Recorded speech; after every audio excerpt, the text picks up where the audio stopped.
Penggerebekan yang dilakukan polisi akhirnya mengungkap bisnis bahan bakar minyak oplosan yang dilakukan seorang ibu rumah tangga asal desa Cubadak Mentawai, Kota Pariaman, Sumatera Barat. Mirisnya, BBM oplosan yang ia jajakan terbukti memiliki takaran serta kandungan bahan yang tak sesuai dengan peruntukan kendaraan bermotor. Setelah dilakukan pemeriksaan, polisi akhirnya menetapkan ibu rumah tangga berinisial SD sebagai tersangka.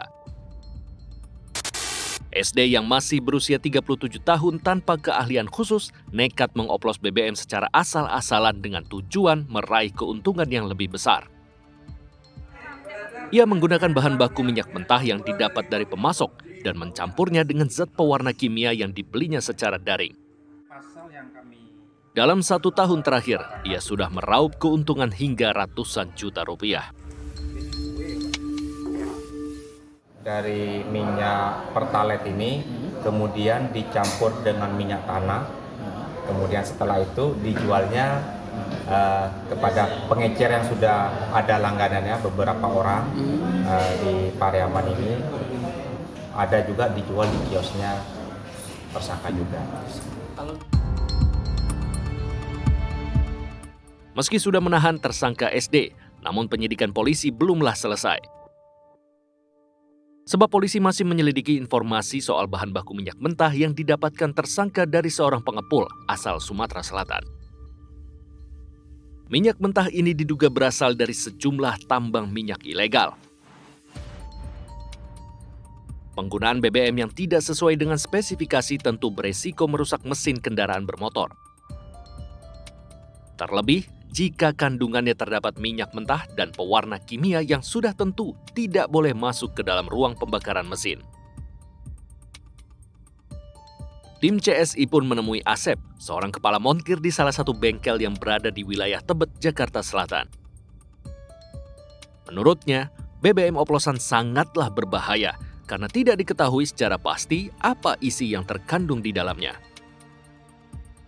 Efek yang dirasakan adalah menurunnya performa mesin kendaraan, sehingga mesin bisa mati tiba-tiba saat sedang berjalan. Untuk performa mesin pasti berkurang, tarikan pasti berkurang gitu. Jadi kalau untuk oplosan pasti berkerak gitu. Dan juga bahayalah untuk jangka panjang mah gitu. Asep menambahkan, BBM oplosan jika digunakan dalam waktu lama bahkan juga bisa mengakibatkan kerusakan parah hingga membuat kendaraan harus turun mesin. Bisa jadi turun mesin kalau misalkan kebanyakan memakai bensin oplosan, bisa seperti kayak begini mengerak. Ya bisa, untuk keluar asap putih bisa. Jadi kalau bensin oplosan tergantung oplosannya juga gitu. Kalau misalkan oplosannya terlalu banyak pasti ngasap putih gitu. Dan kena alat-alat juga pasti gampang rusak.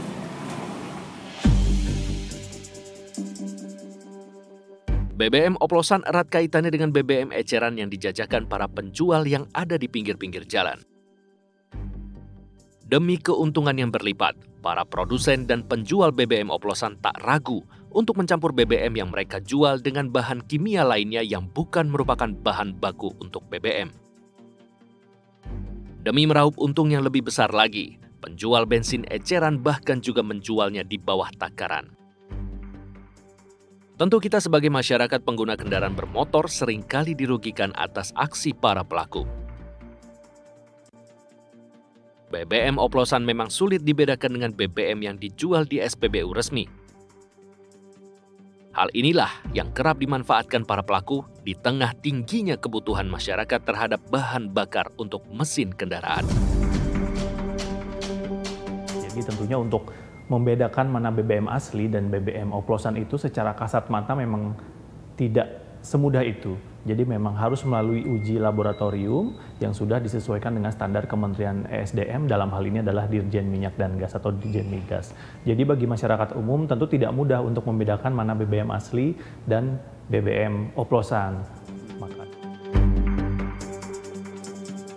Salah satu faktor mengapa masyarakat akhirnya terpaksa untuk membeli bensin eceran adalah karena lokasi SPBU resmi milik Pertamina yang belum bisa menjangkau hingga ke pelosok wilayah. Shop. Kita memiliki program yaitu One Village, One Outlet, artinya di setiap satu desa akan ada satu Perta Shop. Sehingga masyarakat yang di desa tidak perlu lagi ke kota, ke SPBU besar, SPBU resmi begitu, bisa langsung datang ke Perta Shop yang ada di desanya untuk bisa membeli BBM. Perta Shop ini memang khusus menjual produk-produk non-subsidi. Sulitnya membedakan antara BBM resmi dengan BBM oplosan serta ketersediaan BBM di SPBU resmi ternyata menjadi celah bagi para pengoplos BBM untuk mendapatkan keuntungan. Mereka pun menutup mata dengan segala akibat yang bisa saja terjadi pada mesin kendaraan para pembelinya. Dari Pariaman, Sumatera Barat dan Jakarta, tim liputan untuk CSI RTV.